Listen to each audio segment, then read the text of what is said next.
I really don't even know where to start with it, to be honest. I mean, there's so much that I want to talk about because it's exciting. Like you've got a YouTube channel that has absolutely crushed, and it looks from the outside like you've got everything worked out. But we always know there's like little stuff that never ends up being absolutely perfect. But I think we can have some really interesting conversation about everything you've done with the channel. So I think maybe the first place to start with this whole thing is, can you explain to me how your first YouTube video has like 2.5 million views? So that the video you're talking about is it's a documentary. I think it's about 25 minutes long about a trek on the Annapurna circuit, which I'll tell you how it just happens to be probably the most popular trek in the world. Okay. And I did that one, 15 years ago, maybe 14 years ago. It was one of my first uploads. And I had no channel strategy. In fact, I don't think I'd even planned on making a video when I started the trip, but I had my DSLR. I can't remember, it was a first generation DSLR and maybe the Canon 7D. And I was shooting photos and I started shooting video. And I think on like day 2, I was like, hey, maybe I'll make a little documentary from the trip. And as I was going, I was like, yeah, maybe I'll make a little voiceover. And I was taking notes. So that kind of came together by accident. I was already a filmmaker and video producer, which we can talk about. But that, I had no strategy. I made the video, I published it, and it started getting views and started building my audience. And the only reason I even had a YouTube channel was just a place to kind of host videos, to dump videos. Because how else are you going to share them with your friends and family? Right. And over the years, yeah, it's ticked up to, I think, 2.5 million views. And along the way, I monetized it. Of course, I didn't monetize it initially. In fact, I don't think the YouTube creator program existed back then. Yeah. And along the way, I monetized it. And, it's paid for the trip a few times over. Tell me a little bit more about who you were when you started this whole journey. So you were a filmmaker and you had this business, Base 2 Media. Was that already off and running by the time you did this Nepal trip? So my background's actually as an internet marketer. In high school, I graduated high school in 1999, so that tells you how old I am. I mean, growing up, I had computers. I was running like bulletin board systems before the internet, and I was an early adopter. And I launched a couple of websites with a buddy of mine. This is Web 1.0 in like 1998, 99, grade 11, grade 12, and we had some like immediate success. Coming out of high school, we had I think our website was ranked like 526 in the world. Whoa. With like 9 million unique views a month, which back then was a lot. And then the .com bubble burst like a year later. But we had a good run there. We had a good 12 months or so. And we made some money, and I had a newsletter list of 150,000 subs or something, which, that's like 24 years ago was a lot. Yeah. A lot of people. So anyway, so I was an internet marketer, but I was also kind of like I was making videos. I had a camcorder, a Hi8 camcorder, and I was making videos in high school. And I knew I wanted to go into the film industry. And, but those were two very separate passions. And then, so I went to film school. I started a video production company a few years later, sort of in my early 20s. And I've now had that video production company for 20 years. So that's my bread and butter. Yeah. Yeah.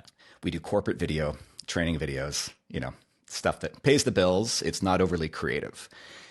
Along the way, a couple years into that journey, YouTube was created. YouTube was launched.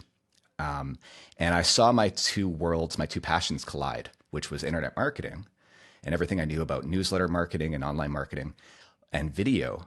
They merged into online video and online video marketing. And that's the direction we ended up taking the agency. So for my entire working career, basically, I've been an online video marketer, essentially. Again, email, web, and video. And along that way, though, I found that the reason I got into making videos is because I like telling stories and I like getting my hands dirty, playing with cameras and editing. And I was increasingly doing less of that in my day-to-day job. And I was mainly doing sales and eventually just kind of managing a team. Mm-hmm. So I was looking for a creative outlet. And that's where I started doing projects on the side. And that's where, when I did that trek, it was kind of like, hey, I'll make a little documentary just to have some fun. And it basically is a creative outlet. So cool. And you got an early signal that, hey, this actually is like, obviously you knew that you were capable of making video. You knew how to put together, you understood the structure of it. You didn't need to go to YouTube to learn how to make YouTube videos, which is sort of now the pathway for a lot of people. You had the basics in place, and then you got an early signal. And it looks like you followed it up about a year later with another video where you did another big kind of journey. What's the name of this trail here? Oh, the Kalalo Trail on Kauai. I had a few other videos. I've unlisted a bunch of videos along the way as well. So there's a little bit of selection bias there. But you're right though, that early documentary was a signal that maybe there's something to long form content as well, specifically. And so I think I came into my YouTube journey with a bias towards long form content. But also, I just enjoy long form. I like watching long form. I like watching documentaries, adventure documentaries. So I think I gravitated towards that as well. And I didn't have to learn the tools, the camera, the editing and stuff. But, and this is something we can talk more about, is I did, and I am still learning kind of what works on YouTube versus other platforms. Because there's getting in front of the camera is a whole different thing from being behind the camera. Absolutely. And there is sort of a bit more of a formula, not just in the video side of things, but the packaging of the video. And sometimes that's the bit that makes or breaks a video. Unfortunately, you can put so much time and effort into making this really high quality piece. But then if you don't have the right title or the right thumbnail for it, the whole thing just like falls apart, which is just tragic. We used to always say like content is king, but distribution is queen. Yeah. And because it can make or break the success of a project for sure. Yeah. I mean, that is the one good part about YouTube, is that distribution is available to you in a way that it wasn't previously available. Anybody can show up here, build an audience, do their thing. There are certainly rules and guidelines that you have to sort of follow to get there. But if you play by those rules, you can do quite a bit with it. And then having the other tools in your toolbox that you have, understanding internet and newsletter and all the other ways that the program comes together, is a really meaningful way to really build out everything that you're doing, the business of content creation. Yeah. What are you thinking about now as you've been doing this for so long? I mean, there must have been some major inflection points through this whole 9-year journey so far, from what I can see on the videos here. What have been some of the big moments for you where maybe your approach changed, or maybe you felt like you had more momentum and really doubled down on it? What were those kind of moments like along this journey? The next kind of pivot I had was that I started trail running I started running in my late 20s, first on the road, and then started trail running at 30. And within a couple of years found ultra running as well. So long distance. And I did my first 200-mile race in 2018, which was called the Tour des Géants in the Italian Alps. Beautiful race. And I thought maybe I'll bring a camera along and actually, with intent, document this one. And I'd published a couple films along the way. I made a film about pacing a buddy at, I think it was the 2015 Hard Rock 100. And that's gotten some views over the years. A few short videos as well, like 5-6 minutes. Short by today's standards. Back then, that was considered long form, in the 2015 era of YouTube. And so I published this film from Tour des Géants, and I think I actually didn't publish it till a couple years later, because I did another 200-miler the next year called the Swiss Peaks 360K, and I published both of them in early 2020, and both of them found an audience right away, because I think it was unique in. I mean, those long races are hard, but they're also hard to document. Yeah. And the other thing that was happening at the time was camera technology was improving. So GoPro, I think I had used the GoPro Hero 6, which in my opinion was like the first usable GoPro.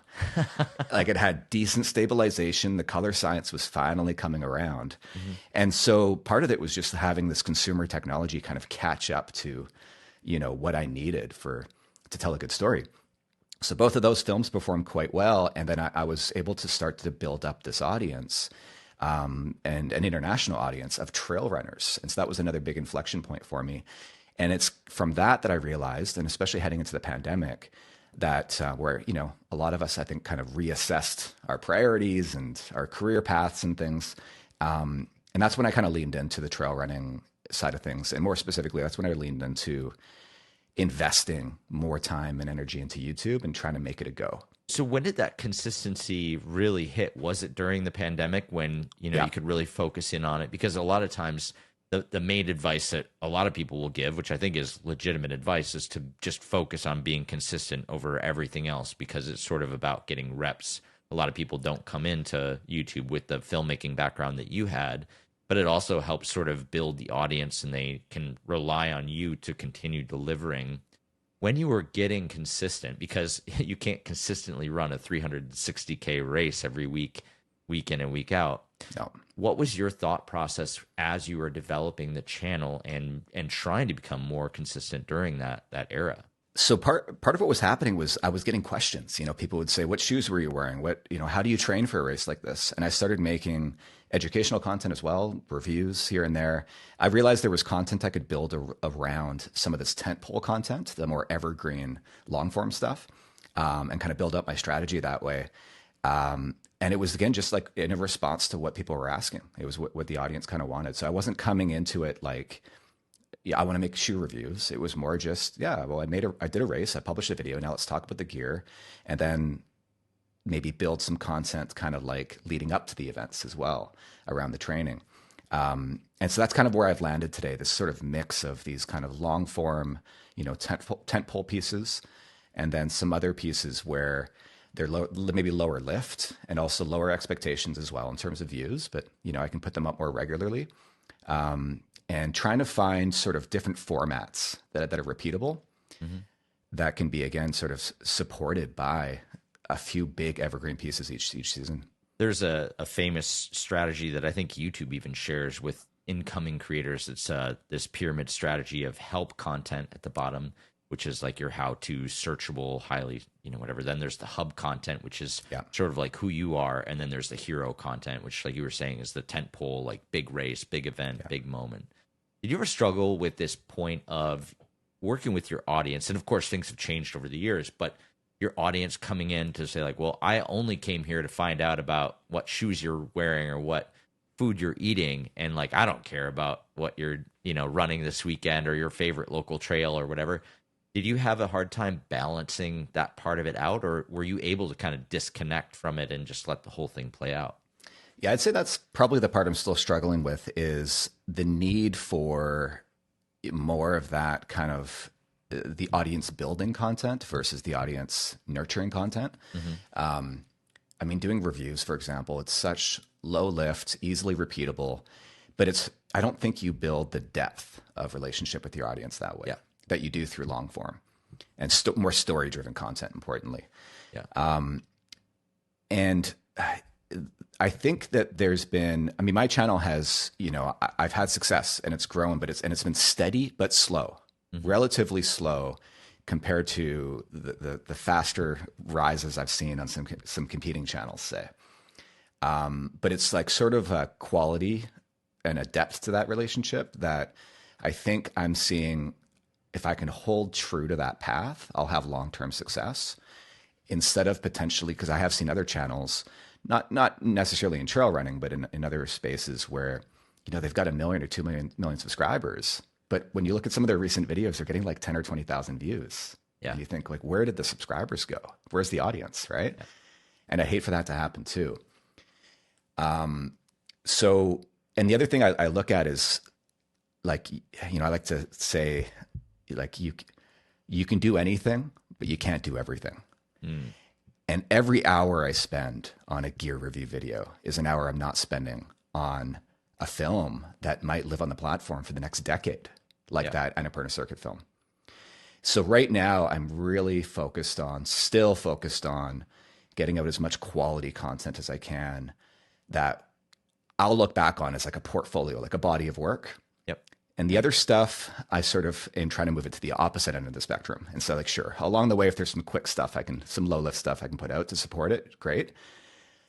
Even though I know strategically, if I was to do more of the other stuff, I'd probably have better growth, but it would be at the expense of, like, as it is, like right now, as we talk, it's early February. I've got 5 documentaries still from 2024 to finish. I've only worked my way up to August.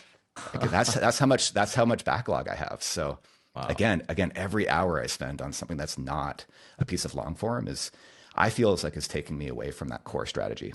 I think a lot of people also kind of leaned into the short form content for sort of the same thing, like growth over depth. Yeah. And I think there is a lot of value in short form and building things up with the entire picture, and it is a way to kind of get people to have a look at the rest of your stuff, but what you've done from the depth side of things with what I would call evergreen content, right? Like you can watch that Nepal film now the same way you watched it 9 years ago and still get the value from it. But if I look at a shoe review or a gear review from 5 years ago, it's irrelevant. And Exactly. it's just it has a lifespan that only lasts for a year, maybe two, versus some of these that you've made last forever, basically. Yeah, and I think short form is another thing too. I mean, I know I should be producing short form. It's another chance to be seen. There's a short shelf on YouTube, especially in the app. They're really surfacing short form content, so it's another chance to get discovered. Yeah. But and you touched on this. I worry about the audience expectations, because if somebody discovers short form and they follow me because of it, first of all, they're the kind of person who watches short form. And some people watch both, but a lot of people only watch short form. And if they follow me because of that, their expectation is going to be they want more of that. And I have a hard time imagining somebody discovering a 60-second video, then being prepared to sit down and watch a 60-minute video. And again, I'm sure there's some overlap. There's probably a Venn diagram there, and there's a sweet spot right in the middle of the kind of person who watches both. But as far as expectations go as well, I mean, I try to make my films, I'm trying to anyway. It's an aspirational thing. I don't know if I'm succeeding, but I try to make them like an event. So every time there's a new documentary, it feels like, okay, like let's sit down, let's get the popcorn out. And I have over 50% watch time on a connected TV. So people are sitting down and watching them on their TV. Yeah. And so it's the idea of like when there's a new film, you just expect it's going to be like a lean back experience. You're going to sit down and it's going to take some time to get into the story. So if I'm confusing the audience with different formats where some of it's really short and some of it's, it's hard to know what to expect and how to sort of prepare themselves for the viewing experience. The short form conversation is one I think that we should probably dig into. And how I think about it for my channel is really about sort of advertising. Like, hey, this is the kind of stuff that this channel offers up. And if you get value out of this 30-second clip, you'll probably get value out of the video that it's linked to, the long form one. But there's not a lot of data to really show how many people actually click through for those. No. But the good news is that you can put it in multiple places. So if I have a YouTube short, it probably shows up on Instagram as a clip there. And I'd love to hear your experience in it. But from my side with Super Rider, I've actually built the Instagram to a pretty decent following based on that short form content that I wouldn't have been able to do when I was just focused on the long form content for my YouTube channel. And so it's given me another platform to work with. And specifically when it comes to partnerships, I find that it's easier to connect and facilitate conversations with partners when you have a bigger Instagram following. I was walking around at an event with a pretty sizable YouTube following and could barely get anyone's attention from the industry. The second my Instagram popped off with, concerted effort, everybody was like, hey, come on over here. And I wonder if it's sort of like with these corporations, it's sort of socially acceptable at work to be looking at athletes' Instagram accounts, but it's not really socially acceptable to sit and watch YouTube in a corporate environment. I remember you expressing this on a previous episode as well about how it wasn't until your Instagram channel grew to a certain point that you could get brands' attention. And another anecdote, there was a brand I've been working with and had worked with for years, and I won't say who they are, but a lot of brands are like this. They had like an athlete portal where you could plug in your socials and they could track metrics. Well, there wasn't one for YouTube. Because how many athletes really publish regularly on YouTube? Yeah. And so I kind of had to raise my hands and say, hey guys, I have an Instagram channel, but it's YouTube where I really bring value. But they didn't have the metrics and they didn't have the KPI set to track that. So it's frustrating. It's hard. And this is part of where I don't really see myself as an athlete first. I see myself as a filmmaker first, who happens to be making films about my athletic endeavors. Again, that's merging those passions, right? It's like internet marketing, filmmaking, and I just happen to also be a runner and trying to merge the three. So yeah, I struggle with that again, because it's like this idea of every hour you spend doing something else is an hour you're not spending on doing that one key thing. And I really, time is the one thing I just don't have Yeah. enough of. What do you think about the relationships with the partners that you do have or potential future partners? Because you've worked with a lot of brands up until this point, and I assume you'll continue to work with a large majority of them. But Yeah. how do you think about pitching that? Because I think a lot of brands are tied into this idea of like, oh, athletes, and the idea of working with content creators is starting to get popular, and they're starting to kind of figure it out, and they're seeing the value, or at least starting to. But I feel like we've had to do a lot of education to be like, hey, this YouTube thing is actually real, and the audience here is way more locked in than on any of the social platforms. And it's, I've felt a lot of teachable moments over the last couple of years, but that's, like you said, that takes away from me actually executing on this stuff. And I wish I didn't have to work so hard to get in front of people, but at the same time, at this stage of the game, this is still like a moment where we're trying to bring everybody along with us. Yeah. How does that work for you? How have you kind of managed this? I mean, with some of my partnerships, I've reached a bit of a glass ceiling where we're trying to fit me into a traditional athlete program. And again, not only did they not have metrics for YouTube, they have other metrics like helping out at community events, for example, where I might say, well, I travel half the year. I'm not going to be around to help out a community, but I can help in other ways. I can drive an international audience, right? So, Yeah. so it's been a challenge. I know there's brands who want to work with me, but can't quite figure out how to fit me in to their existing programs. But increasingly, we are seeing brands who come in, and there's a couple of brands I'm working with right now who say, nope, we are specifically looking for a set of YouTubers to work with. We're only measuring YouTube KPIs. And even if I mention Instagram, they're like, nope, this program is about YouTube. So we are finally seeing that from some major brands. But yeah, it's still sometimes I mean, the main difference, I think, and you tell me, because you know more about this stuff than I do, but I feel like with athletic sponsorships, it's more about race results traditionally. And so, whereas with content marketing, it's about telling a story. And I might DNF in a race, but that can make for a good story, but it doesn't make for great race results. You're totally right. I think the storytelling side of it is, again, depth with the community that's following along with you. If you look at Red Bull, who is, obviously I worked there for 12 years, but they are maybe the peak of athlete marketing globally, right? And they do sign the best athletes in the world. But what do they do with those athletes? Sure, they give them performance support to get to races, and they've got the high performance team that helps them get better at all that stuff. That's sort of a given. But what they actually do that maybe might not be obvious to a lot of people, one of the main things that they do during their business planning process is ideate athlete projects. That is a huge part.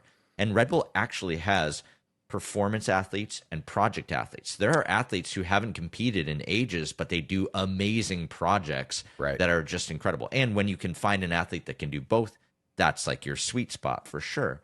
But a big chunk of what I did at Red Bull as an athlete marketing manager was coming up with ideas alongside the athletes of what would be an interesting story to tell, what would be a cool project to do.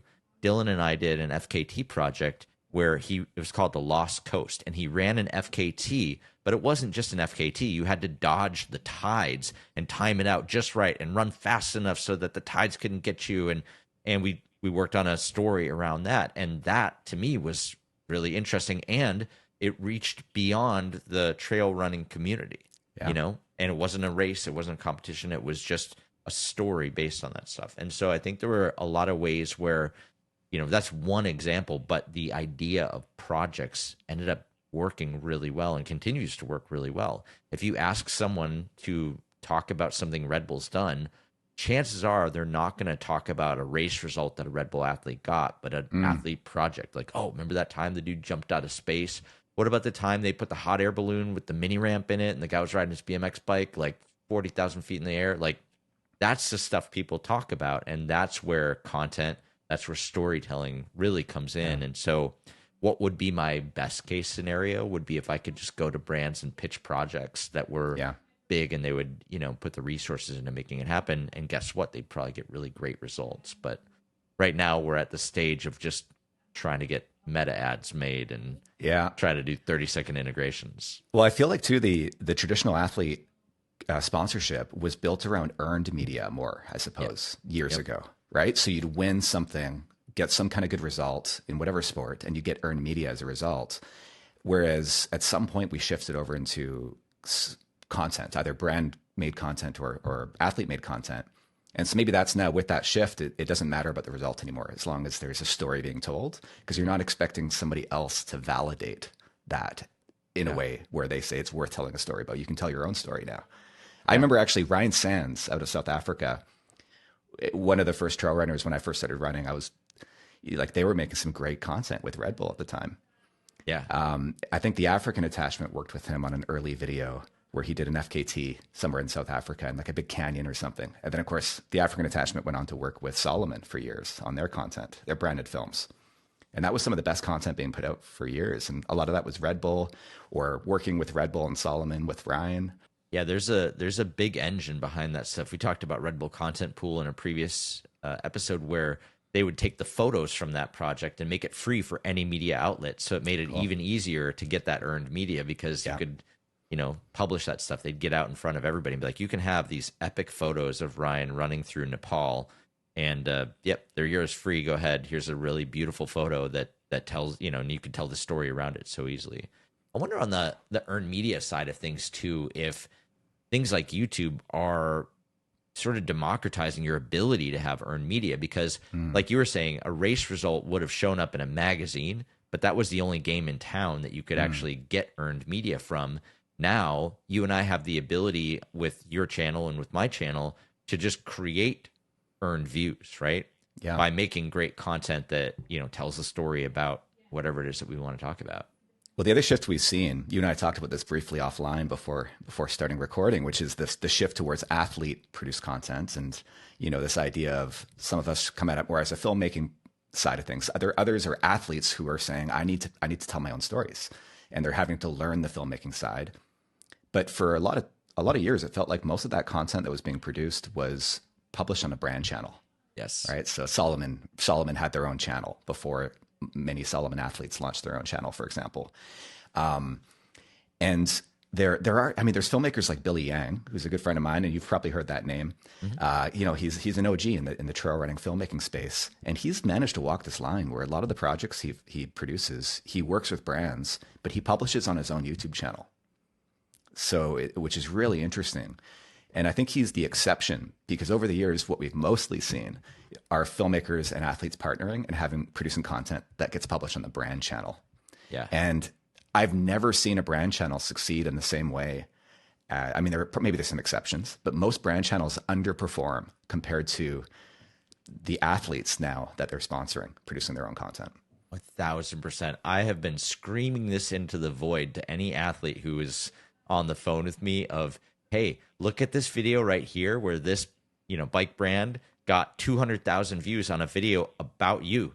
Yeah. What if that video was on your channel and you got to do it? There's a phrase that I love that's own it like Oprah. Like be the channel. Yeah. Don't put it on the brand's channel. And yeah, at first it's kind of difficult to get the ball rolling with this stuff. But once you have 100,000 subscribers on your channel, or not even that, 20,000, whatever, number doesn't matter. But like once you've got momentum on your channel, whether it's a community that's coming to check in with you, and guess what? Because you're a top tier athlete, it will be easier to build that following than maybe you or I had it.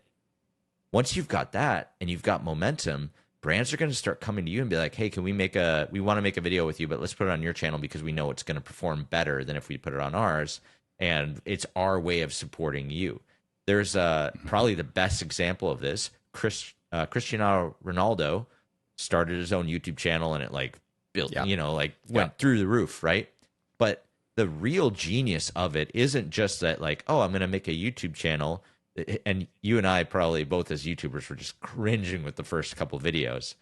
And just like the thumbnails were off, the titles were off, but it's still Ronaldo, so it's going to smash. Yeah.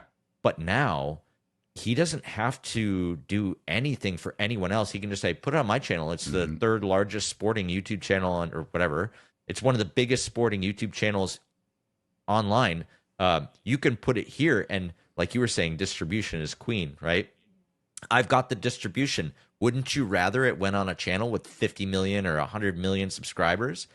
And now, instead of Ronaldo, like putting the effort in to make a video for ESPN or for whatever, he can just put it there and reap the benefit of it and build the community. And the long-term impact of that is, I don't even think we'll know.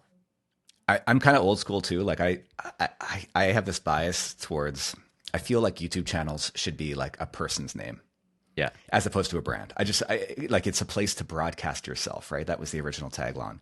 And I think that part of the power of a YouTube channel, you know, say somebody like me who's putting out these documentaries, they're all mostly about myself or my partner Audrey and her races and adventures. And each one is a story. But the channel is a story as well. There's this arc that you're following for years, and you see our story evolve. And that, I think, is the difference between a YouTube channel and a TV show on a network station where, you know, Anthony Bourdain is with one station and then he has a contract with somebody else 2 years later. There's no through line. There's no consistency. Yeah. And so I think when a brand is publishing content on their channel and it's disparate, it's random, it's this athlete, then this athlete, you lose that through line, that potential for that through line, where if they were to build out separate channels for each of their athletes, it's all upside. Like you get that, again, that consistency, for better or for worse. Some people might not want to follow one athlete, then don't. But if they do, they can really dive in. And so I think that I almost wish they'd like make it so you have to be an individual to have a YouTube channel. Like there's no brands allowed, you know, because I think it would be better for it's supposed to be a community. When you comment on a video, you're commenting on a creator's video and expecting them to respond. Yeah. When I comment on a brand video, who's going to respond? The marketing coordinator, right? Like it feels like at best, yeah. If they even monitor comments. That's interesting. Well, I guess I've blown it because I made my channel Super Rider.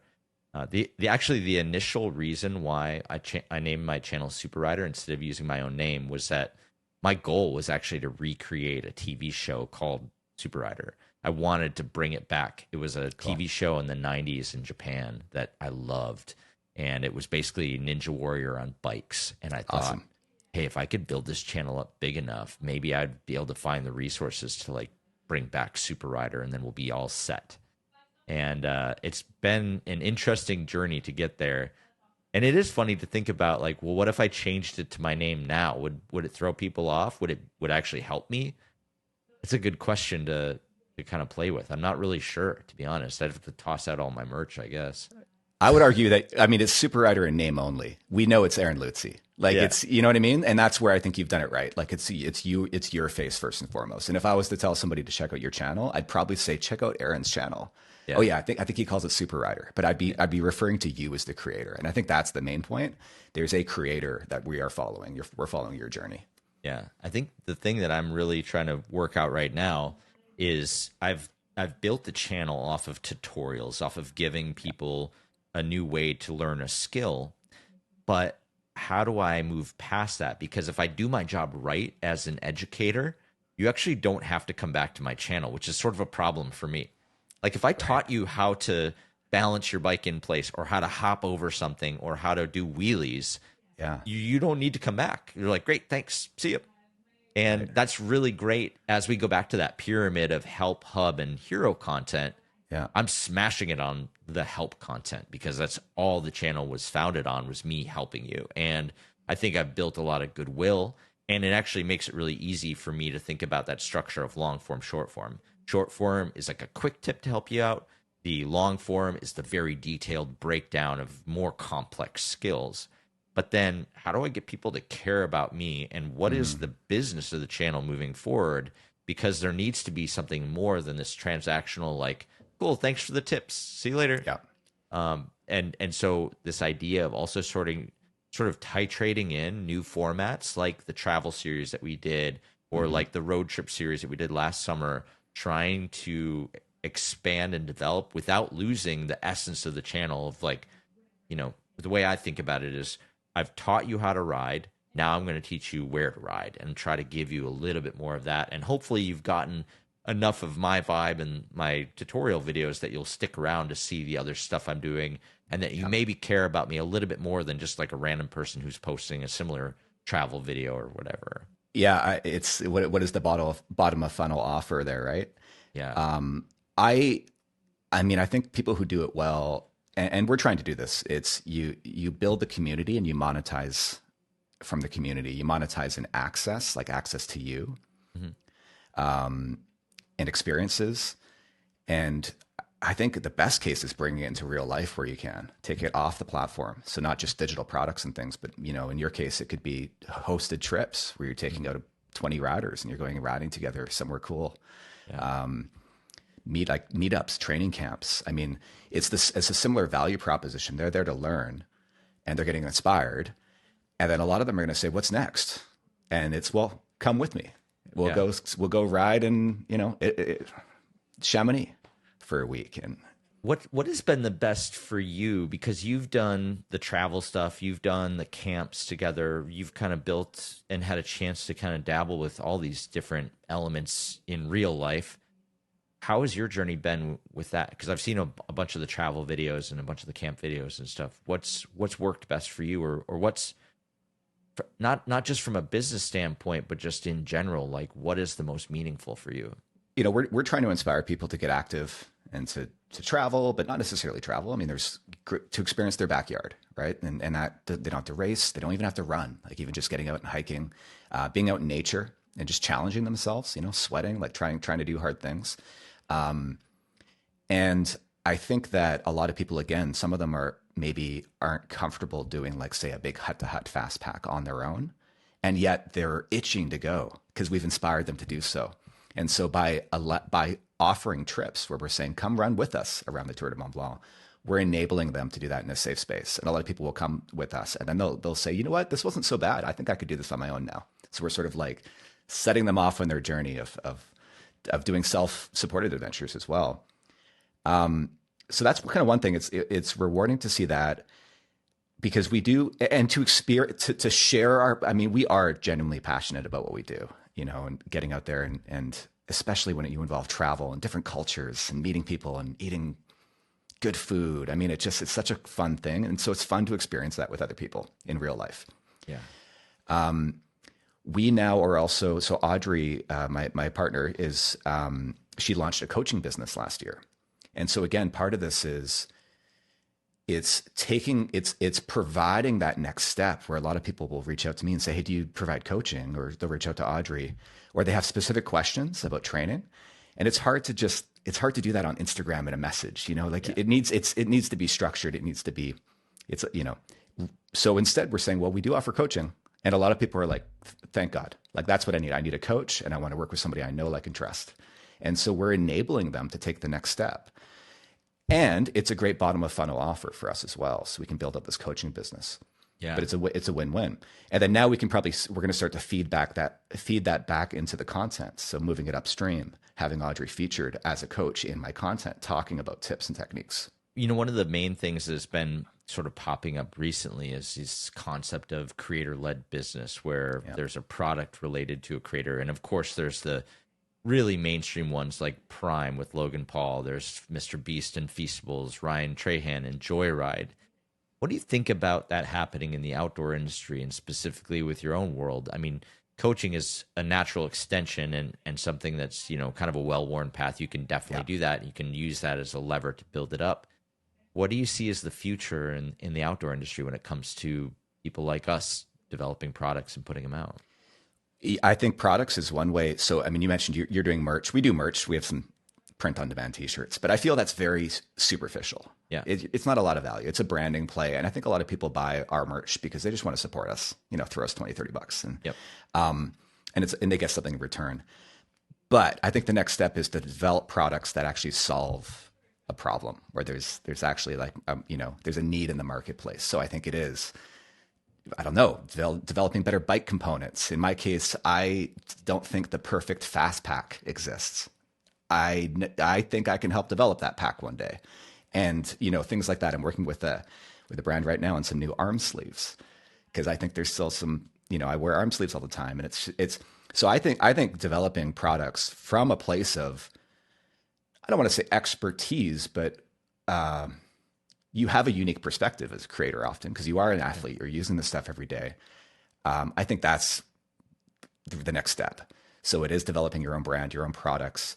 And ideally, again, it's going beyond the superficial, just like logo on a t-shirt.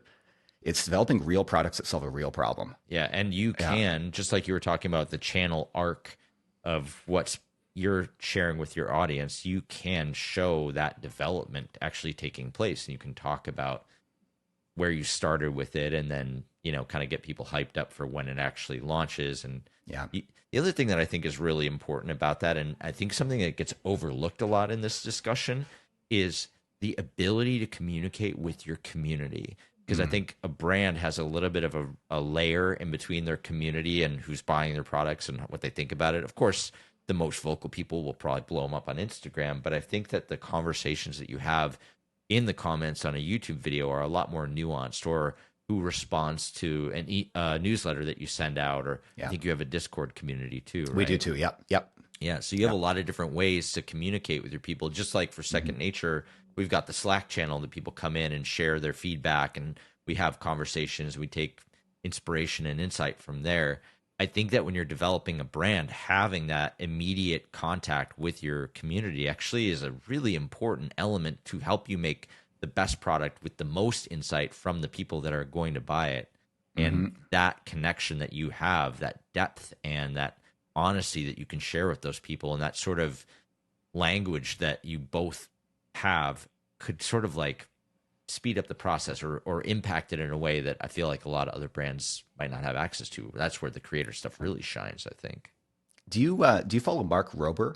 Yeah. Oh yeah. Yeah. I mean, what a great example. He's got, I forget what it's called, but he's built this whole business, right? He's Crunch Labs. He's an ex-NASA engineer. He does these cool projects, and he has a big young audience who want to learn and want to get into engineering. So yes, he's monetizing that. Yes, he's capitalizing on that, but he's offering real value, like a real learning path for kids to take action and begin a career potentially in the hard sciences. I mean, I think it's just such a cool example. My son is 2 years into the Crunch Labs program, and it is really cool because I remember, you know, during the pandemic, we were trying to keep our kids super occupied, and there was this thing called Kiwi Box. And it was just like a bunch of plastic that would show up every month that you had to try to assemble, and it was kind of wonky and ended up in the trash like 2 days later. It's like not ideal, but we're just trying to keep them occupied and trying to keep their brains stimulated. And then, Mark Rober comes out with Crunch Labs, and it's really well done, super high quality. There's a specific engineering thing that they're teaching in each one, and it's something that, you know, my kids still play with. They're basically making their own toys, which is kind of sweet on its own. That's cool. But I think it's like that insight that Mark Rober had of like, I want to do this thing better than what's out there, but I also have this insight that people watching my stuff care about the engineering behind all this stuff, and if I can translate that in a way that reaches a wide audience, and it's such a great model if you can figure out how to do that. And I think the insights that we get as creators of what people actually care about, and who's reaching out to us, and the questions they're asking, and the things that they're sharing, there's just a lot to be sort of mined out of that data, basically, to turn around and make something that's actually useful and that you're going to appreciate as a member of that community. And from a marketing standpoint, I mean, I know you have a marketing background as well. We're often working, a lot of our work is B2B, and, you know, lead generation is a huge challenge, and you're trying to build an audience. And it's so funny because it's often businesses with a product or a service trying to find a market, trying to find market fit and build an audience. Yeah. And as creators, it's the opposite. We have an audience, and we're trying to figure out how to, I guess, leverage that, but in an authentic way. I mean, trust is earned in drips and lost in buckets, and you don't want to, you know, so but at the same time, we are trying to build this as a sustainable business. And I often say it's not about the money, it's about what the money allows you to do. And the money allows you to maybe build a team and make this a sustainable thing so you can continue to deliver value for years to come. But it's like we're at two opposite ends of the spectrum. And I feel like people like you and I, we're, as marketers, we sit in the middle of that, and we kind of see both sides of it. And, you know, it's still a matter of connecting those two dots, though. The thing that I think a lot of people struggle with too is, like you mentioned, being able to hire a team, because, you know, you end up just going round and round in circles, just focused in on the next video or the next project. and you just like, well, I've got my camera, I've got my laptop, like let's go make this thing happen. And you end up spending a lot of your time sort of outside of your zone of genius, just sitting there editing all day long when you could be concepting the next video or mapping out the next place that you're going to go. And I don't really know the answer of how to get past that. The people that I do know that have gotten past it have either gotten, you know, good support from sponsors that allowed them to hire people and bring them in, and once you do bring that person, you've kind of broken the cycle, right? Or they've taken money on to try to do that. Yeah. What's your thought on building a team as a content creator? I mean, you kind of already have one with your, you know, your business, but yeah, I'm actually curious to hear from you. I know you worked with Ryan Thrower recently. Yes. Who I think he helped you on a couple of projects recently, but specifically that one that you did in Marin County, right? With the the San Francisco project, San Francisco Peninsula. Yeah, right. I asked Ryan to come over and shoot photos and video with us, which was awesome. It was so fun to pull him into the world of mountain biking. I think I scared him a lot because the first day I crashed really hard right in front of him, and he hadn't had a whole lot of exposure to mountain biking, and mountain bike crashes are sometimes brutal. So I don't know if I'll be able to convince him to get on two wheels anytime soon based off of that moment. But it was really amazing because for that specific project, we actually had a budget to work with, which was the first time in the 5-year history of my channel that I've ever had an actual budget to spend. Actually, I guess that's not fair, but what I used to do, I had a warehouse where I filmed everything, and the budget was just coming from my day job. You know, I would save money, pay for the warehouse, and so I guess technically I was putting money into the channel, but it wasn't in the same way, right? This one, I could hire a filmer, I could hire an editor, and I went there, produced the content, and then went home, and somebody else had to worry about the edit. And then it came back to me a couple days later. I gave like 3 or 4 changes, and then we published it. It was so simple. And I just had this moment of like, oh, what if I could do this all the time? And yeah, like, how can I make this jump? Because, you know, just like the nuts and bolts of the whole thing, we did get paid to make that video, but I took all the money and invested it into the team because I was like, I'm going to make a proof of concept to prove that I can make travel videos on a really high level. So I'm going to pay for a good drone operator, a good filmer, have Ryan come in and shoot photos, have like a really high-end editor shoot this thing. I mean, full transparency, that video cost $2,500 to edit, which, like, for that to even out even without having filmers and traveling and all that stuff, for that to even out in YouTube, that video would have to do like 500,000 views minimum. Yeah. So that's not a realistic place to go when you're, you know, I mean, that video got 12,000 views. It wouldn't have paid for itself. So it's like, well, okay, how do I actually get this to work where I could hire that guy every single time? Because I actually don't want to work with an editor below that because I can edit to like 90% of that. It's a tricky place to be. And I think that how do you make that sustainable without carrying this huge overhead for every single video, especially if you're trying to put out a video every week? That's the real challenge, you know? So it sounds like you hired Ryan to help you improve the quality. That wasn't that was an additional thing. And then the editor was replacing you. That was taking work off your plate. And raising the quality. And raising the quality. Yeah, okay. So 2 birds with 1 stone there. Yeah. And I would say something you did really well, first of all, is you probably planned it and structured it in a way that it could be filmed by somebody else. You did a pre-pro meeting, maybe you had a shot list, maybe you did some location scouting, whatever you did, you were able to execute it that way. Yeah. And then you probably had some kind of process in place where the editor could just take it and cut it, and you give a few notes and it was done. So you've kind of built it from the ground up so that it is repeatable and scalable. So the money side, I'd argue, is the easy part. Yeah. Because because the hard part can be, you know, so I feel like with a lot of my longer form content, I make a lot of the creative decisions in the edit. Even just finding the music, like, I mean, not everybody, my films aren't for everybody, but some people do love the music that I use. And that takes a lot of time. Like, I'll spend hours just going through music. I have a process where I create playlists in advance. And then I spend a day or so looking for music for each film. And I might find 20 or 30 tracks, even though I only need 10, because I'll try a few. Yeah. Maybe I'll use one for a bit, and then I'll decide, you know what, this works better later on, and replace it. Like, it's like a bit of an organic process.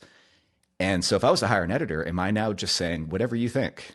But now it's like, what are the chances that their taste in music, and it's just all subjective, what are the chances that their taste are the same as mine? And so I feel like there's a lot of steps along there that, maybe it's just me being like getting hung up on the details. Maybe it would be maybe 80%, 90% is fine. Like, but I don't know how I would hire an editor for some of my longer films, because I've been editing for like almost 30 years. Yeah. Like, Yeah. I've put in my 10,000 hours and then some. And so to hire an editor who, and I still have a lot to learn, but I feel like to hire an editor who edits the way I do, it would be somebody else who's been editing for a good 20 years. And I can tell you, that's not going to be cheap.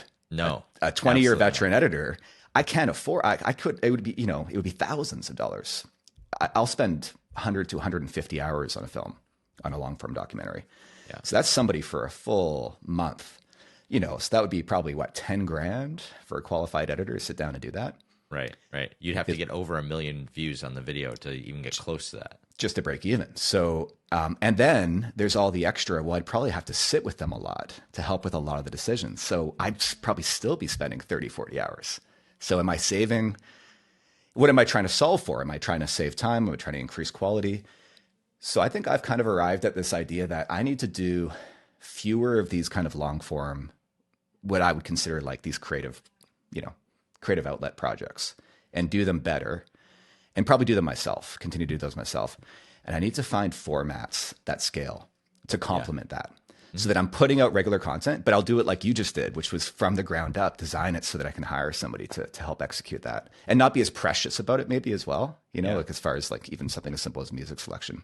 Well, I think it's also really hard for you to think about having somebody else jump in on a project that's already been going for 9 years. And I think that's why it's easy for you to think about starting a fresh format and having the editor own the style of that format, which I think for me too is the same thing with this San Francisco video, in that I had never put out a video like this before, and I could give that away. I couldn't give that same editor a how-to video and expect to have this result anywhere close to mine.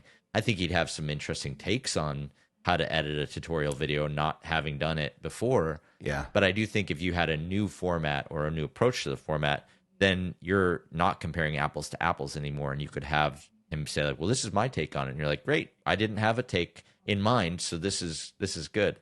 And I think for people that are just getting into content creation, it's probably easier to say like, oh, what if I just found an editor from the start? This is going to make my job easier. I think a lot of brands are starting to figure this out with some of their athletes. Like, what if we gave them a content budget from the jump and they just use that to hire a filmer editor guy to run around with them? I mean, skateboarding's been doing that forever, right? There was always full-time filmers, and the top skaters would have a guy that was always with them as sort of their right hand that was helping them produce all that stuff. It's no different. That's an interesting insight. I think you're bang on there. Yeah. Yeah. I would say though, the other thing is like, I think you have to define like, what is success, right? What are you trying to do? And for me, I remind myself, I have another job. I have another business where we do hire people, and, we have a whole team. And the reason I started making videos on YouTube was because I didn't get to get my hands dirty anymore. And I like that. I've been doing it my whole life for a reason. There's nothing I'd love more than just to sit in an edit suite all day. Yeah. I love the process. So part of it is like, I do want to scale the business though. I mean, it'd be great to reach more people and tell more stories. And, but part of that, I feel like it's so I can free up my time so I can spend more time on the projects I really care about. So in the end, I'd still be back in the edit suite, just working on, I'd spend 200 hours on a project instead of 100. So yeah. I think you do have to define what success looks like. I know you mentioned in a recent episode with Dylan, you kind of said like, if you could just ride your bike all day and have some interesting conversations, you'd be happy. Yeah. But I think I would miss the creative process, not being as involved. So I think that's the trick, is like really figuring out what are you trying to accomplish. I do think that there is a way to include the creative process in the riding my bike all day and having interesting conversations. And that's sort of where the hidden gems concept came from. It's like, can I meet interesting characters and go to cool places and share that out? And the creativity manifests in a different way. Yeah. I love editing, and I've been editing for ages. I don't think I'm actually that good. I think that my editing is like an arrow in the quiver, and it's my Mm, way of being able to execute something that I can't get anyone else to do for me, so I just make it myself. Like I feel yeah. very DIY in my approach to editing. I would not consider myself a good editor. I'm just capable, and I use that to accomplish my sort of marketing goals of like, what if I could get this message out? What if I could Yeah. share this? What if I could open this door for more people? Even thinking about the podcast itself and the way that I put newsletters together, it's like if this got to a certain point, like we could use this as a way to highlight people that we find interesting that we want to be able to share and help them out. That's what's more important than any other metric is like, does this meaningfully impact the people that are part of it? And, one of the anecdotal things I hear from lots of people that are on the pod is like how meaningful it was and the messages that they got and the opportunities that they got after being on it. And that for me is actually the metric that I'm after. And so I Yeah. think that's sort of where my mentality comes from. And I think, with Super Rider, my channel, the conversations I'm having, I'm trying to think, okay, I made it to 100K. What would I have to do? What would have to be true for me to make it to 1 million? Yeah. And how might I do that? And it's not necessarily like, oh, well, I could just nuke a bunch of shorts and get there. It's more about like, what is the most meaningful stories that I could tell? And so, yeah, I want to do the travel stuff, but like, I don't I don't need to just go to X location and tell the story. I need to come up with a really crazy story to tell. Like, for example, did you know the King of Bhutan is a huge mountain biker? Wouldn't it be sick to go ride bikes with the King of Bhutan? Yeah. Let's go do that. That's better than like, oh, we went to Whistler for the weekend and here we are shredding down the mountain. I just think there's depth that can be offered. And I think that's ultimately what people want and what people will share with other people to help the channel grow and to help our community grow. I think. Do you know Bo Miles? Does that name ring a bell? Uh-uh. Bo Miles. So he's a filmmaker who a lot of people will reference him as a trail running filmmaker, but in reality, he makes films just about adventures. There's one that I remember that I loved where he tried to kayak to work. And it's normally like an hour long drive. So like spoiler, it takes him like a day and a half because he kayaks along this like dry, mostly dried up and dammed up creek. And the film finishes with him dragging his kayak up the stairs into his office. That's It's amazing. just a genius story. And his whole he kind of cut his teeth as a world traveler doing these big adventures. But more recently, he's been branding himself and shifting towards being what he calls a backyard adventurer. He made a film about living in a tree in his backyard for 24 hours. He like things like this where he could tell a story about anything. And I think his genius is finding a story in anything, and literally in his backyard or in his neighborhood. And he's got a massive following, a couple million subscribers, I think. And every film he publishes gets 1 million views in like the first 48 hours. Wow. And he only publishes a film every month or two, long form. It's him and another guy he works with, and that's it. They don't do how-to videos. They don't do. So I've often looked at him as an inspiration or as a case study where I know this can work. Where if you just focus on like the occasional banger, there is an audience who will go, oh, another Bo Miles film. I'm going to sit down for this. Yeah. And that's it. He doesn't do any other, he doesn't sell merch. He doesn't do any of this other stuff. So, it can be done, but there's so many different ways to take a channel, content strategy on YouTube. It's not all about long form documentary storytelling. One of the things I'm trying to do when I hire people is, so for now, when I do bring people in, I'm bringing in like drone operators quite often now. Mm-hmm. Or other camera people. My buddy Derek Lytle collaborated with me on a couple of films last year, and it wasn't to like replace me. It was more like in your case with Ryan. It was I wanted to elevate the quality.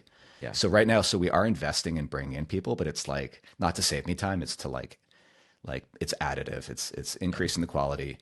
I'm doing another 200 miler this year, and I'm thinking about maybe bringing 2 camera people so that they can leapfrog and make sure we don't miss anything. So it's only going to create more work for me. I'm going to end up with from that first film, I had 13 hours of raw footage, and I did bring an editor in to do like a cut down. She brought it down to 7 hours so that when I sat down, I could then cut down from 7. So she spent 40 hours cutting it down to 7 hours. Wow. And then I spent another 120 or so cutting it down to the finished hour-long film. So is that the film that you did the theatrical release That's one of them. Yeah, exactly. So we did 2 theatrical releases, and they were both actually the ones I worked on with Derek. And because they were, I felt like good enough quality. There was like beautiful drone footage. It was all, you know, everything's 4K, a real story being told. And so, yeah, we did 2 of those actually this year. And we have another, actually, we're doing a screening tonight at an Arc'teryx store who is, they sponsored another project. So we have another film. It's a smaller audience, about 60 people. Yeah. And so the goal now is to try to produce at least one film a year that's like theater worthy, as sort of a litmus test for keeping the quality higher. How do you feel about, I'm assuming you eventually release those films on your YouTube channel. Yep. How do you feel about translating from the theater release to, you know, are you worried that it's not going to go as well as it did in real life, or it's not going to perform? I don't know. Like you said, there are things that work really well on YouTube. There are things that work better in an actual film setting. How do you kind of balance those two out when it comes to launching on YouTube? No, I do it kind of the opposite way. It's more like I have a film that I know is going to perform well, and I want to first leverage it for a local audience. Because part of it is I feel like we've been disconnected. We used to be really involved with our local community. Mm-hmm. I was a community level ambassador for a few brands for years. We'd volunteer a lot. We'd, you know, lead and join group runs and clinics. And so part of this is kind of getting back involved with the local community here in Vancouver and bringing them in, having a couple hundred of our friends and people from the community come out, having a couple brands there to give out some cool prizes. Yeah. So it's a little bit more like an add-on to a project that I know is already going to do well on YouTube. And those are typically my better performing projects. It's these longer, more cinematic films, because again, we've primed the audience. And this is to say, like, a lot of this is like, I don't think long form is necessarily the best strategy for everyone and for every audience. It's just this, we found this niche, we stumbled into it and have been building on that. And again, have been building an audience with the expectation of these long documentaries. But having said that, for example, I don't do a long credit roll. I don't do a long intro. I often see films where, sometimes brand films too, where you can tell they made it for a film festival and then they put it on YouTube and maybe like the first 20 seconds is black and all you hear is footsteps. Right. And then like a title comes up and it's like, cool, that works well with a captive audience in a theater. That's not going to work well on YouTube because you're going to be 10 seconds in like, what am I watching? It's a black screen. So that's an example of something I would never do. When I do play stuff in the theater, it's the YouTube cut that I'm playing in the theater, maybe removing a couple of like cheesy calls to action and stuff that aren't appropriate for a theater. But it's not the other way around. It's not like I'm adding in this long credit roll and, you know, it's still got to draw you in for the first 10 seconds, you know, pull you right into the story. And it's kind of got to wrap up and end and not drag on at the end as well. Huh. So you're basically previewing just a banger YouTube video, essentially. It's really just it's really just screening my YouTube films for an audience. Yeah, totally. Yeah. And then how often or how quickly do you launch it on YouTube? Are you able to like capture the momentum of the excitement of the screening, or what do you think about there? Yeah, within a couple of days. So we'll do like a Wednesday screening. Like for example, we're screening tonight, and then we'll do a YouTube live premiere on Saturday, noon Pacific time. It brings in our European audience, and with that, there's the live chat and stuff. So again, it's the feeling of it's an event that people can be a part of, and we're getting usually up to about 400 or 500 people joining our live events now. And there's like a really good chat, and again, we're providing a little bit of access, like we can answer questions, and it makes it feel like a community event. Okay, this is helpful. I know there's a few people out there that are doing similar things that are going to appreciate this. I've got to imagine a lot of athletes and a lot of other people have come to you kind of asking for advice of where to even begin with this stuff. And I know we've talked about this, that like maybe long form isn't the best place to start. One of the pieces of advice I give to athletes is like most athletes already have Instagram accounts and they know how to make reels. Like just start by posting shorts just to get your channel built and just to let people know like, hey, here I am, stake in the ground. Same stuff you saw on my Instagram, but at least I'm getting into it, and let that momentum carry you into building the channel. That's been my advice to a lot of people, just to get started. Like, don't be afraid. In fact, I'm sure no, you actually started off pretty good, but I mean, at least for me, like I'm embarrassed of my first 20 videos pretty much. And it's something that you iterate and you get better and better and better over time. Totally. Yeah. And, you know, the best thing is like, no one cares actually, but, and until they do, but like in the very beginning, when you're just building it up, it's more about also signaling to YouTube like, hey, this is a YouTube channel that's going to be posting this kind of content. Get ready. And then you can start exploring longer form content in addition to those things. But what other kinds of stuff do you usually share with people that are interested in it? Because it sounds like the best, everybody wants to be a YouTuber from all the reports that you read. What are you telling people? It's a lot of what you just said. It's reps. You have to make 100 bad videos to make that 101st good one. And in reality, you're improving 2% each time, right? Yep. Better lighting, better microphone, whatever your format. You're just small iterations around storytelling. Confidence on camera. I mean, that takes, nobody is good on camera for the first 10, 20 videos. It takes time. You have to be bad to get good. But I think also, and this is just like running, you have to enjoy the process. It's process over outcome, because you might not get the success, or however you define that you're looking for. So you better enjoy the journey, because it takes a lot of work. I had somebody reach out recently, and he's got a big project. He's doing a big athletic challenge where he's going to raise money. And he's saying, I'm trying to attract sponsors, but I don't have the audience yet. They want to see a YouTube channel. So he's saying, I need help. What advice can you give me? I need to, my goal is to grow a YouTube channel to about 10,000 in the next year. And my advice was to temper your expectations. Yeah. Like, because he might spend a year full time trying to do this thing and get 1,000 subscribers, maybe not, like a few hundred, who knows? Or it could blow up. But there's a survivorship bias we see in people like me and many creators, where many creators will say, I just started this as a fun way to share stories or whatever. And all of a sudden they build a business. There's very few people who go into YouTube with like a business plan and execute that, because you just never know what's going to resonate and what's going to land. Yeah. So you have to enjoy the process. You have to be there for the process, and success should only be sort of something where, like you said, you see signals that you can lean into and you can follow that, but you may not. So that's kind of the biggest thing. So much has changed from when I launched my channel until now, and I'm sure it's been sort of the same for you. Of like, I thought I was going to come in and do these things, and fast forward 5 years, and I'm doing stuff I never thought I'd be doing. I didn't even start it as a mountain bike channel, and now here I am, because you see the signals of like, wait, people seem to really be attracted to this style of video that I'm making. I should just explore that a little bit more. Wow, oh no, there's a lot of people that want to see that. Okay, I've put a couple of these out, and they're like 80xing my previous efforts. I guess I've figured it out. But you can't have those moments of inflection if you don't start.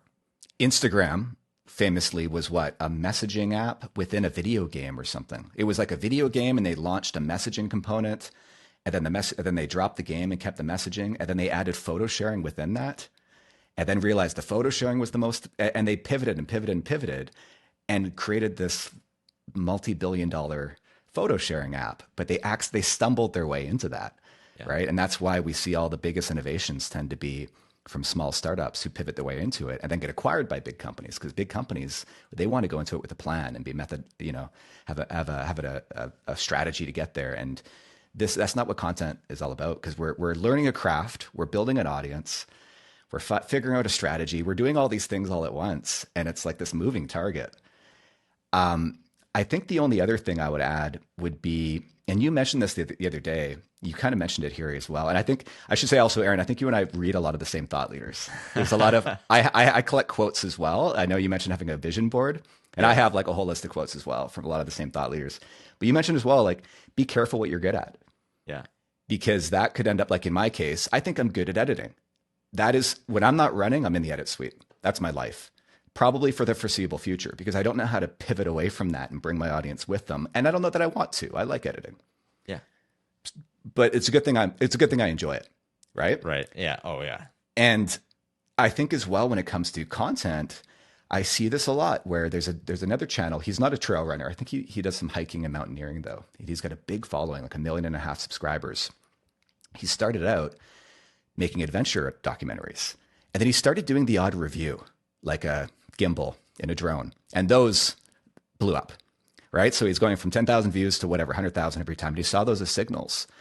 So he leaned into that, and now he's built this massive audience for camera gear reviews.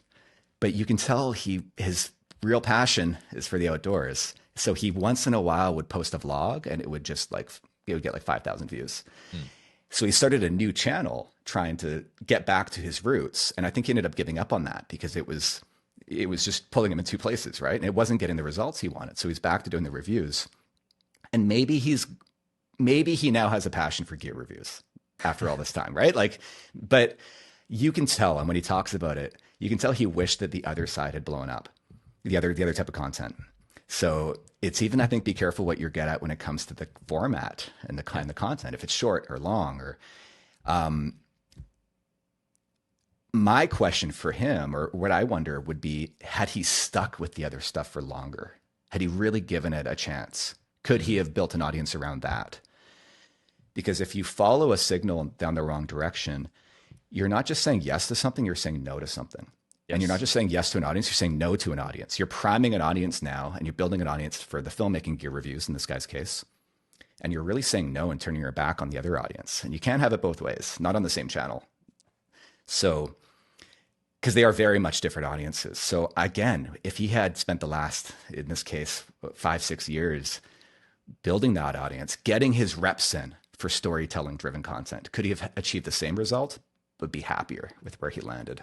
I think you're right. I think he probably could have, because there's not a lot of amazingly well produced content that has been consistently delivered that doesn't perform well. Like, you do find your audience. There's an audience for everything on the internet at this stage. Yeah. And I don't see a lot of stuff that's like, wow, this is incredible production quality, and this guy's consistent, and he's doing this right, and he's got the right title and thumbs. That's not sort of found an audience. I think the patience of, finding those people over time and the consistent effort that takes to get that.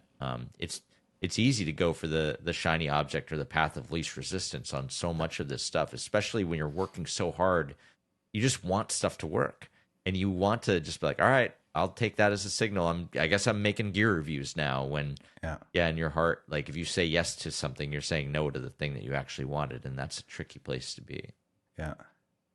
This is amazing, dude. I have so much other stuff I want to talk to you about, but we didn't get into the business side at all. I realized, like the travel, really. No, we're gonna have to do a part 2, either on the pod or offline. But this has been a really good primer to I'm sure future conversations, and I think there's a lot that people can take from here. Just even the insights into content creation, into YouTube, into short form, long form, just approaching all this stuff.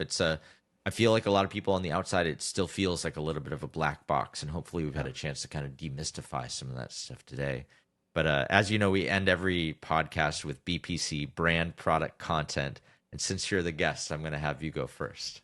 Well, I want to shine a light on another creator, and specifically a female creator, because there's not enough of those. There's a woman named Jenny Tuff, who I believe is actually Canadian. I think she's from Alberta, but she has spent a lot of time in the UK, and she travels the world doing really cool adventures. She's a real badass. Bike packing, fast packing is how I stumbled on her. She has a YouTube channel. She works with a few brands, including one called Montaigne, who supports her. And her YouTube channel is I think it's underappreciated. It's undersubscribed for sure. And the piece of content from her I'd like to call out is her book called Solo that she published, I think, last year. A really good book that chronicles her big project. She's a project-based athlete as well, more so than a competitive athlete. And it was her project to run, I think, in a mountain range on every continent around the world.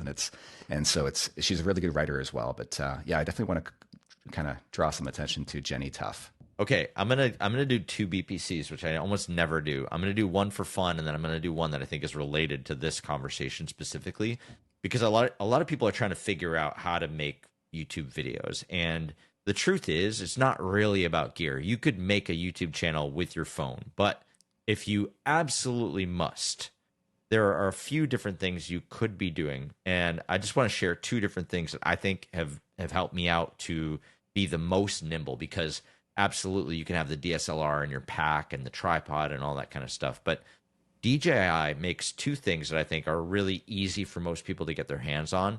There's the Osmo Pocket 3, which is a really handheld camera with a gimbal on it, so it stabilizes all your footage. And I used this quite a bit when we did that San Francisco project because it fits in your pocket. You don't have to lug this giant setup around, and it gets really, really good quality footage. It's really incredible. It's like $400 or $500. But if you really desperately felt like you needed to spend money to start your own YouTube channel or content empire, this is probably the best bang for your buck. And then with that, DJI also makes this little mic block where it's got like a little magnetic thing that magnets into the inside of your shirt, and you can use this. And the case for it is actually a charging case. So these two things, like you could put one in each pocket, and you'd have basically a mobile production studio. So for people that are looking for gear that, again, absolutely want to spend money, which you don't need to, you could do it with your phone. And honestly, if you were going to spend money somewhere, I'd probably do audio. I feel like that's the one thing that a lot of people don't get, is that audio on YouTube is actually more important than video. But my other BPC that I have that I found kind of interesting is, I don't know if you saw this, and this is sort of a fun one. Snickers just launched a protein bar with like, what is it, like 30 grams of protein in it, which I think is really interesting in the fact that it's, 10 grams of protein, not 30, but it has 40% less sugar. And of course, we've seen every protein bar under the sun coming out. You know, there's plenty of upstart brands and stuff. So fascinating that Snickers, which people trust in the sense that it's going to taste good, they actually launched something that has less sugar and more protein. I'm fascinated by this development. And I've always had this idea of like a video of like the Super Size Me for sports nutrition. Like, how long could I live off of scratch gummies, you know, or whatever. But I think this idea of the Snickers protein bar, is it actually as healthy as other protein bars? Is it actually do the job? I feel like it has to taste good. If it tastes like garbage, then everything's a wrap. But yeah, exactly. Yeah. I don't know. I find this, I saw it pop up the other day and I was like, no way. I feel like high protein's a trend, right? Just in general Yeah. kind of nutrition. So they're obviously targeting a general consumer market, but I could see athletes, hey, in a pinch, I would buy that after a run. And Snickers is like the ultimate original, you know, trail snack. You know, it's got all this stuff in it already to keep you going. If I had to eat one thing of junk food while I was on the trail, that might be it. That's my guilty pleasure during a long race. I always have a Snickers bar for like in my drop bag for the middle of the night. But I also audio. I need to up my game when it comes to audio on the run. Like when I'm running with a GoPro, I've been thinking about a lav mic, so that could be a good option as well. Yeah. Yeah, this one's wireless, and actually the DJI the receiver actually taps into the gimbal itself. And I think there's a way to do it without the receiver, just Bluetooth if you really wanted to. I'm not 100% sure. Yeah. But this lav mic is really good. I've tried like the Rode mics and all the other stuff, and this one has been my favorite one so far. The whole like magnet thing is really cool too. You don't have to like pinch it on your shirt or whatever. Cool. Recommended. I've been using it for the past year or so, and I really like it. But yeah, Jeff, thanks so much for the time today, man. This is a great conversation. I've really been looking forward to this chat, and hopefully the first of many. Yeah, this was fun. It was good to finally connect. We've been talking on the Second Nature Slack channel, which I encourage everyone to join, and we can continue the conversation there. Very cool. Yeah, if you're not in the Second Nature Slack channel, go down to the show notes of this video or the podcast itself. It's there. It's free. There are all kinds of hitters from the outdoor industry, not just content creators, but brand leaders. Just everything is in that Slack channel. It's really kind of mind-blowing how much awesome stuff is happening there, including a Portland meetup, which I think we're doing. Oh, we would have done the day before this went, so I guess you missed us. But anyway. Well, Jeff, thanks again. And more of these to come for sure. Yeah, thanks. That was fun.